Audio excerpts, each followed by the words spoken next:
For our daily cancellation day, we turn to a woman named Yana Frye, whose current occupation is life coach. This is not the first time that a life coach has been featured in this segment. As you know, if someone calls themselves a life coach, it's a surefire sign that their own life is in utter shambles. When you think about somebody hitting rock bottom, you probably imagine a person lying in the gutter, disheveled, passed out, drunk, homeless. But that's not quite rock bottom. There is a level deeper, more debased and pathetic and disgraceful than that. And that's the level where you become a life coach. People who can't do teach, which means that if you don't know how to live a successful life, you teach other people how to live a successful life, except that your advice is sure to be quite terrible. Before we get to the actual reason why Yana is the subject of our cancellation today, I want to share, just for context, I guess, one little morsel of her wisdom. This is the first thing that popped up when I searched her name on YouTube. So I didn't do a lot of digging, but I think this is good enough. It gives us a feel for who this person is. Here she is delivering some real important life coaching. Listen. You are the one living and writing your story. There is no one else. You are the only person who is responsible for all the pain and pleasure in your life. You are the only one who has the power to create or destroy everything around you. And the sooner we all remember it, realize it, the faster we can restore peace in our society. You are the only one who has the power to create or destroy everything in your life. I mean, not only is this obviously nonsense, just a lot of self-affirmation mumbo jumbo, it also sounds like the kind of thing that a comic book supervillain would say to himself in the mirror. You are the only one with the power to destroy and create. It evinces an extreme level of narcissism. I mean, narcissism that verges into delusion. That's something we should keep in mind as we move on to the story that has gone viral this week, centering around this woman. The Daily Mail reports, quote, a woman who divorced her husband while he was suffering from testicular cancer has revealed why she has no regrets. Yana Frye, a life coach from St. Petersburg, Russia, who now lives in Singapore, got married when she was just 22 years old, and looking back, she wishes she hadn't tied the knot before she was 30. Her ex-husband, who was 15 years her senior, was diagnosed with testicular cancer 3 months into her marriage, and she stayed with him for another 5 years. Even before his diagnosis, Yana said her husband was always one to drown in self-pity, and after years of mental anguish, she called it quits, much to her in-laws' disdain. I rushed into that marriage. I don't think women should marry before 30. We have no idea who we are, and we don't know what a good partner is for us, the 40-year-old explained. Yana met her husband about a year before they tied the knot, and while they had a good relationship, she believes it never stood a chance after he fell unwell because of the toll his illness took on them both. Now, from here, we're told all about Yana's husband's cancer diagnosis, which obviously affected Yana herself most of all. She is the main character. She is the one with the power to create and destroy. The whole universe revolves around her. And now her husband's terminal illness revolves around her too.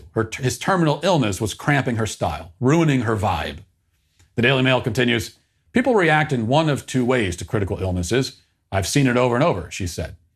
The first type was how my husband unfortunately was, the people who drown in self-pity. The second type of people are those who are instead concerned with everyone around them. Yes, how dare her husband pity himself because he had cancer? He should have been pitying her instead. You know, this marriage isn't big enough for two people to be pitied. Continuing, quote, Yana said that at the time, society was less aware of mental health, so much so that even medical professionals never asked how she was coping. I was in a state of shock. When I first heard the diagnosis, it took me 6 months to even be able to say the word cancer, she said. We saw different kinds of doctors. Not a single person ever offered me help. They never asked, do you need a support system? Are you part of a counseling group? I was hoping for the best with my husband's cancer, but then years went by and I started to lose hope. It was 5 years with all the treatments and started to change the dynamics within our relationship. It wasn't until the fifth year that I started to think about leaving. Yes, how dare those doctors, you know, the cancer doctors, not ask her. It should begin with that. Like, how's your mental? Yeah, I mean, you're dying of cancer, but what about you? How's your mental health? How are you feeling? mean, all this, it's understandable though, isn't it? I mean, she gave the guy 5 years to get over his annoying cancer phase, but he had the gall to continue being sick, even though his sickness was clearly impacting her mental health. So she finally decided to file for divorce, reading again, quote, "But I felt like I couldn't say anything. When someone is dying next to you, you feel like you can't talk about your own well-being because you compare it to their suffering." Yana said that everything changed for her when one of her friends took their own life, and she attended their open casket funeral, which brought home her own fragile mental state. It was my first funeral, and it was very shocking. In my mind at the time, suicide became an option, even though I had never considered that before. I was in such a bad state, she explained. It was very clear to me that if I didn't save myself, I was probably going to die. So Yana made the decision to divorce her dying ex-husband, and it was an understandably difficult time for both of them. His main focus was more and more about him. At the beginning of his treatment, he was still checking in on me. He felt even more pity for himself because of the divorce, she said. Pretty egotistical of that guy. He has cancer, his wife leaves him. That's no reason to get all upset. If you're like me, you probably have a running list of books you'd like to read on your phone or in the back of your notebook. I'll be honest, I know I'm not going to get to read all those books, which is why I'm so grateful for short form. Short form is the best way to learn the ideas from all these books that you've been wanting to read but haven't gotten around to it. They make the best guides to nonfiction books. Their summaries are incredibly detailed, giving you all the main ideas without all the fluff. Unlike other e-learning services, short form offers entire chapter breakdowns, smart insights, interactive exercises to help you apply the ideas you learn. I use short form to help cross some books off my list, like The Life-Changing Magic of Tidying Up and The Power of Fun, which are some great reads. Those are exactly the kinds of books that you know I'm really reading in real life. And these books really help me to unpack some deep traumas in my spirit, and I think come to sort of a oneness within my soul. It's helped me to live a more affirmative and positive life in a lot of ways. Anyway, Shortform's new AI browser extension tool offers short-form summaries to everything across the internet, even YouTube videos. This tool is available at no extra cost. New and existing paid users can access it without limitations. Shortform publishes new book guides and articles every week, and subscribers get to vote on what books they'll cover next as well. To get a free trial and an additional 25% off an annual subscription, join Shortform through my exclusive link at shortform.com/Walsh, or click the link in the description. That's shortform.com/Walsh. Now, anyway, we're told that Yana left her husband, then he died, and she found out about it on Facebook, which was very offensive to her personally. She insists that someone in her husband's family should have thought to reach out to the horrible wench who left him on his deathbed to personally alert her that the man she abandoned had passed away. But because she was not personally told, she was once again the victim. So you notice the theme playing out. It's not very subtle. Yana Frye is the victim of every misfortune that happens around her. Even if it's not happening to her, she's still the main victim. And everything that happens is really about her. Her husband's cancer is about her. Her friend's funeral was about her. Her husband, or then her ex-husband's death, was about her. All about her, the goddess who alone possesses the power to create and destroy. And apparently she chooses to destroy. She destroyed her marriage, her vows, her husband's will to live. A trail of destruction in her wake, which she has now brought into a new marriage, which she will, of course, also abandon the second that she detects that the focus has shifted even for a moment away from her. And the only difference there is that the second husband will deserve to be abandoned by his wife, given that he married her knowing what a self-absorbed monster she is. You get what you pay for, as they say.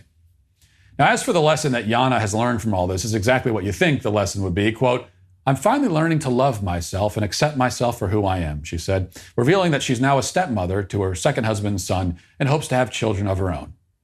Yana is hoping that by sharing her experience, other people, especially women, will find the courage to do what is right for themselves, even if it comes at the cost of social disapproval. "I feel we, especially women, are just usually brought up in this mentality to serve others, but when you go against it, you learn a lot about resilience and self-awareness," she said. "You learn how to not crack under the pressure of the world.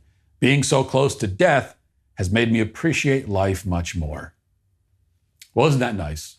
You know, the horrible, agonizing death of her husband helped her to appreciate life and love herself. So really, it was all worth it when you think about it. Now, I don't have to explain why this woman is awful. I don't have to tell you that she's a narcissistic, soulless hobgoblin. I don't have to explain that she is so self-absorbed that she has now collapsed in on herself like a dying star and turned into a black hole that obliterates everything in its orbit. That all we can see. The important point to take from this tragic tale, a story equal parts sad and revolting, is that it is the inevitable consequence of the love yourself first mentality that is shared by many people in modern culture. Anyone who believes that the point of life is to pursue your own happiness first and foremost as an end to itself, and that the highest form of love is self-love, and that self-love is foundational, and that first you have to love yourself and think about loving yourself before you can love anybody else.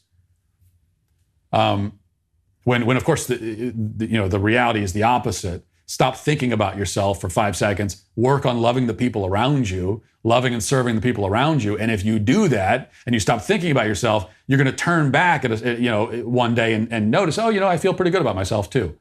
That happens as a byproduct of focusing on loving other people. But in our culture, we have it exactly backwards. Focus on loving yourself first, and then you can love others. And until you can love yourself, everyone else be damned.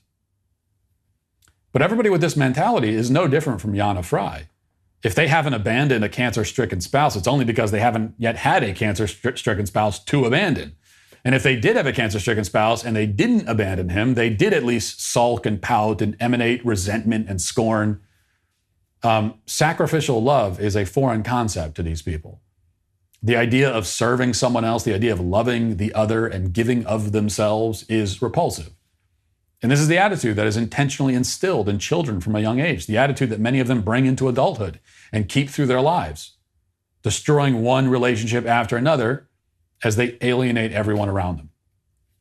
Now, we know that, of course, justice will come for Yana Frye, as it does for all of these sorts of people.